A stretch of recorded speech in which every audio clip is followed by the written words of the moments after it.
नमस्कार, मैं नित्यानंद। आज की अनुभूति का नाम सेवायत।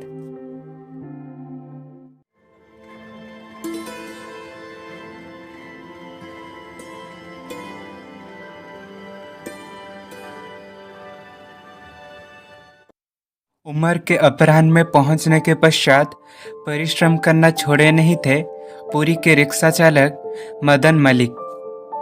परिश्रम छोड़ेंगे भी कैसे? एक ही कंधे में तीन तीन जिम्मेदारी। एक बेटी जो विवाह योग्य हो चुकी है, एक बेटा जो कॉलेज में पढ़ता है और घर में एक बीमार पत्नी। दैनिक जितना रोजगार करते थे उसमें ये अभावी संसार बहुत ही तकलीफ में चलाते थे मदन चाचा। सुबह जगन्नाथ जी का स्मरण करके पूरी बस स्टैंड नहीं तो पूरी स्टेशन से यात्री लेके श्री मंदिर अभिमुखे निकल जाते थे मदन चाचा।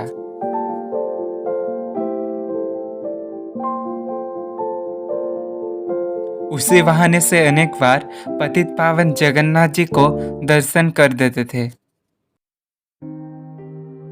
और हाथ जोड़ के यही बात मांगते थे, मैं आपके द्वार में आपके भक्त लोगों को पहुंचाता हूं, आप थोड़ा सा मेरे परिवार को देखिएगा। कहाँ बारिश कहाँ धूप, ऐसे ही वरदान में रिक्शा चलाते थे।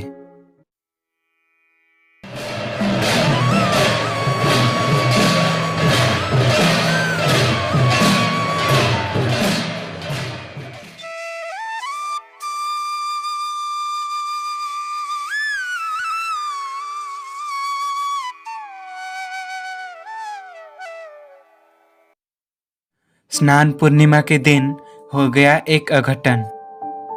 हठात मदन चाचा की साथी रिक्शा वाले एक समाचार दिए, मदन तुम्हारा बेटा का एक्सीडेंट हो गया है बड़ा संख के पास,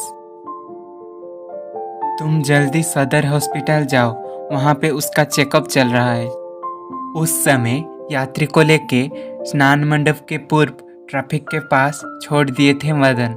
उस समय ये बात सुन के मदन चाचा का पैरों से जमीन खिसक गया। जल्दी से स्नान मंडप की तरफ देख के आंसू भरी आंखों से बोले, प्रभु क्या ऐसी भूल कर दी, ये गरीब के ऊपर ये कैसी बिजली गिरा दी मणिमा। इतना बोल के आंसू भरी आंखों से रिक्शा घुमाए मेडिकल के तरफ, पर बड़दांड में इतनी भीड़ थी कि उनका रिक्शा आगे नहीं जा पा रहा था। ऐसे में बड़ी दुविधा में पड़ गए मदन चाचा। आंखों के सामने बेटा का चेहरा और मन में जगन्नाथ जी को स्मरण कर रहे थे।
इतने में कोई उनके पीछे से बोले, हो मदन।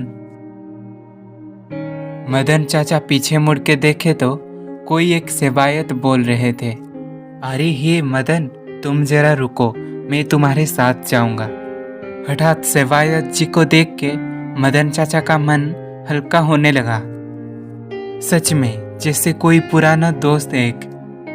कुछ पूछने से पहले रिक्शे में बैठ गए वो सेवायत और बोले, चलो चलो मेडिकल की तरफ चलो, मेरा वहाँ काम है। इधर क्या चल रहा है कुछ समझ नहीं पा रहे थे मदन चाचा। रिक्शे में बैठने से रिक्शा जैसे हवा की गति से चलने लगा।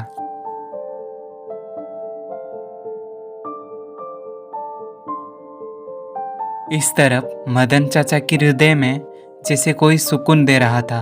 रिक्शे में सवार हुए सेवायत बोले, अरे मदन, उदास मत हो, तुम्हारा दोस्त ने सारी बात बताया है। तुम चलो, तुम्हारे साथ मैं जाऊंगा, और मन को शांत रखो। रास्ते भर मदन चाचा कुछ पूछने के लिए हो रहे थे पर पूछ नहीं पाए। उस तरफ सेवायत जी के शरीर से अगर चंदन की खुशबू मदन चाचा की मन को और भी हल्का कर रहा था। कुछ समय के बाद पहुंच गए हॉस्पिटल में। बेटे को खून से लथपथ देख के अपने आप को संभाल नहीं पा रहे थे मदन। एक बात देखते देखते बोल रहे थे, हे प्रभु जगन्नाथ, मेरा ऐसा क्या भूल हो गया कि मेरे बेटे को ऐसी दशा दी। उस तरफ सेवायत जी मदन चाचा को पकड़ के बोले, अरे बाबू, क्यों उदास हो रहे हो? तुम्हारा बेटा ठीक हो जाएगा। लो, ये तुलसी लो, तुम्हारे बेटे के मुंह में थोड़ा सा खिला दो। और हाँ, तुम्हारे पास कुछ पैसे नहीं होंगे, लो ये 5,000 रखो अपने पास। मैं डॉक्टर जी के साथ बात कर लेता हूँ, वो तुम्हारा बेटा का उपयुक्त चिकित्सा करेंगे। मदन चाचा पैसा लें या नहीं ले, द्वंद्व में एक बात पूछे, आप मेरा इतनी मदद किए पर मैं आपको नहीं जान पाया। सेवायत थोड़ी मुस्कुरा के बोले, टांड में रोज साक्षात होते हैं पर तुम यात्री उठाने में व्यस्त रहते हो। मैं ज़्यादा बात नहीं कर पाता, पर आज तुम्हारी असुविधा के बारे में सुन के स्नान मंडप से नीति छोड़ के तुम्हारे पास चला आया। ठीक है, तुम पहले तुम्हारे बेटे को ठीक करो, बाद में और कभी मिलेंगे।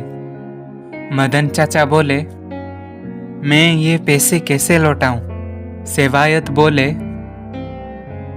अरे मदन, इतनी भी जल्दी क्या है? बड़दांड में कभी मिले तो समय सुविधा देख के लौटा देना। इतना बोल के डॉक्टर जी के साथ वो बात करके चले गए। कुछ दिन के बाद बेटा ठीक हो गया, पर मदन चाचा उस दिन से 5,000 रुपये लेके घूम रहे हैं, पर आज तक वरदान में वो सेवायत को नहीं देख पाए। उस दिन से मदन चाचा ये सोच दिए हैं कि वो और कोई नहीं, मेरे जगन्नाथ एक विपत्ति से निकाल के चला गया। उस दिन से पतित पावन जगन्नाथ जी को देख के मुस्कुरा देते थे मदन चाचा और बोलते थे, प्रभु तुम्हारा लीला तुम्हें ही पता है।